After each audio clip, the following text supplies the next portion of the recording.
Hello students. आज मैं आपके लिए लेकर आया हूँ इंट्रोडक्टरी देयर का इस्तेमाल। आप लोग देयर का इस्तेमाल तो पहले पढ़े होंगे, लेकिन क्या आपने कभी पढ़ा है कि हम किसी सेंटेंस में सबसे पहले देयर का इस्तेमाल कैसे करते हैं और किस कंडीशन में करते हैं? अगर हम किसी सेंटेंस में सबसे पहले देयर का इस्तेमाल करते हैं तो कहलाता है इंट्रोडक्टरी देयर। आज हम यही सीखेंगे कि किसी सेंटेंस के सबसे प्रारंभ में हम देयर का इस्तेमाल कैसे करते हैं और किस कंडीशन में करते हैं। इससे पहले मैंने आपको बताया था वीडियो में, जिसे मैंने बताया था इंट्रोडक्टरी इज का इस्तेमाल। अगर आपने उस वीडियो को नहीं देखा है तो यहाँ पर मैंने देखिए आई बटन में मैंने दे दिया है, उसमें आप जाकर देख सकते हैं। देखिए, इंट्रोडक्टरी देयर का प्रयोग वाक्य को शुरू कराने यानी कि वाक्य के इंट्रोडक्शन के अर्थ में होता है। इसका प्रयोग किसी अनिश्चित व्यक्ति या वस्तु को बताने के लिए होता है। इस चीज़ को याद रखिएगा कि हम देयर का प्रयोग तभी करते हैं जब व्यक्ति या वस्तु अनिश्चित हो, यानी पता ना हो कि व्यक्ति या वस्तु कौन है। ठीक, देखिए, देयर का प्रयोग वाक्य के प्रारंभ में कब किया जाता है? ऐसा कौन कौन सा कंडीशन होता है जब हम देयर का प्रयोग वाक्य के शुरू में कर सकते हैं?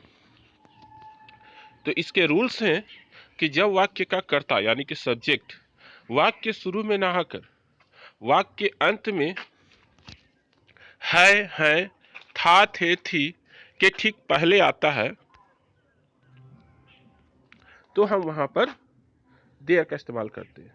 जैसे एक सेंटेंस देखिए, एक राजा था। अगर आप इसमें सब्जेक्ट खोजिएगा तो सब्जेक्ट कौन है? सब्जेक्ट है राजा। ये सेंटेंस के शुरू में तो नहीं आया है, ये सेंटेंस के अंत में आया है और था से पहले आया है। तो अगर सब्जेक्ट सेंटेंस के अंत में आए और है या फिर था, थे, थी से पहले आए, तो समझ जाइए उस सेंटेंस में हमें देयर का इस्तेमाल करना है। अगला सेंटेंस देखिए, जंगल में एक शेर था। आप इस सेंटेंस को गौर से देखिए, यहाँ पर सब्जेक्ट कौन है? यहाँ पर सब्जेक्ट है शेर, और ये सेंटेंस के अंत में आया है और था से पहले आया है।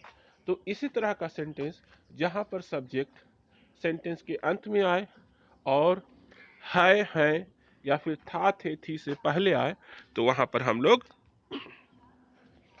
देयर का इस्तेमाल सबसे पहले करते हैं। देखिए, इस टाइप के सेंटेंस को बनाने का तरीका क्या है, यहाँ पर आप देख सकते हैं। सबसे पहले हम लोग देयर का इस्तेमाल करेंगे, उसके बाद वर्ब का इस्तेमाल करेंगे और उसके बाद सब्जेक्ट का इस्तेमाल करेंगे। सबसे पहले हमें देयर लिखना है और उसके बाद जो सब्जेक्ट है, अगर वो सिंगुलर है तो हमें सिंगुलर वर्ब का इस्तेमाल करना है, अगर वो प्लूरल है तो हमें प्लूरल वर्ब का इस्तेमाल करना है, और उसके बाद उस सब्जेक्ट को लिखना है। उसके बाद rest part of the sentence लिखना है, मतलब सेंटेंस में जो भी ऑब्जेक्ट रहे या जो भी कॉम्प्लीमेंट रहे वो लिखना है। चलिए इसे हम लोग कुछ एग्जाम्पल से समझते हैं तो और भी बहुत ही ईजिली समझ में आएगा। जैसे देखिए, मैंने ऊपर लिख दिया है कि हम इसे कैसे बना सकते हैं। सबसे पहले देयर लिखना है, उसके बाद वर्ब, उसके बाद सब्जेक्ट। एग्जाम्पल से आप समझिए, एक राजा था। यहां पर देखिए सब्जेक्ट कौन है? सब्जेक्ट है राजा। वो सेंटेंस के अंत में था से पहले आया है, इसलिए यहां पर हम इंट्रोडक्टरी देयर का इस्तेमाल करेंगे। सबसे पहले हम लोग लिखे हैं देयर और उसके बाद राजा। राजा तो एक है यानी कि सिंगुलर नंबर है, इसलिए इसका वर्ब भी सिंगुलर नंबर ही होगा, इसलिए यहाँ पर मैंने वास का इस्तेमाल किया, देयर वास।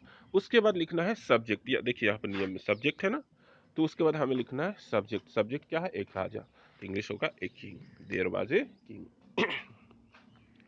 दूसरा सेंटेंस देखिए, जंगल में एक शेर है। यहाँ पर देखिए सब्जेक्ट कौन है? सब्जेक्ट है एक शेर। ये क्या है? सेंटेंस के अंत में आया है, इसीलिए हम यहाँ पर देयर का इस्तेमाल करेंगे। इस सेंटेंस को आप गौर से देखिए तो यहाँ पर एक शेर है, एक शेर, ये है सब्जेक्ट, और ये सेंटेंस के अंत में आया है और है से पहले है, इसीलिए यहाँ पर इंट्रोडक्टरी देयर का इस्तेमाल होगा। सबसे पहले हम लिखेंगे देयर, उसके बाद देखेंगे एक शेर, ये सिंगुलर नंबर है या प्लूरल नंबर, ये सिंगुलर नंबर है यानी एक वचन है, इसलिए यहाँ पर हम सब्जेक्ट भी सिंगुलर, सॉरी वर्ब भी सिंगुलर लेंगे। तो वर्ब यहाँ पर क्या है, इज सिंगुलर है, तो देयर इज। उसके बाद हम लिखेंगे सब्जेक्ट, देखिए यहाँ पर क्या है, पहले वर्ब, सॉरी पहले देयर, फिर वर्ब, फिर सब्जेक्ट। तो सबसे पहले मैंने देयर लिखा, फिर वर्ब इज लिखा, उसके बाद सब्जेक्ट लिखना, सब्जेक्ट क्या है, ए शेर, तो हो जाएगा ए लायन। उसके बाद rest part of the sentence, तो rest part of the sentence क्या है, rest part of the sentence है जंगल में, तो जंगल में का इंग्लिश क्या होगा, इन द फॉरेस्ट। अगला सेंटेंस देखिए, मेरे घर के पास एक बगीचा है। इस सेंटेंस में देखिए सब्जेक्ट कौन है, सब्जेक्ट है एक बगीचा, सब्जेक्ट कौन है, एक बगीचा।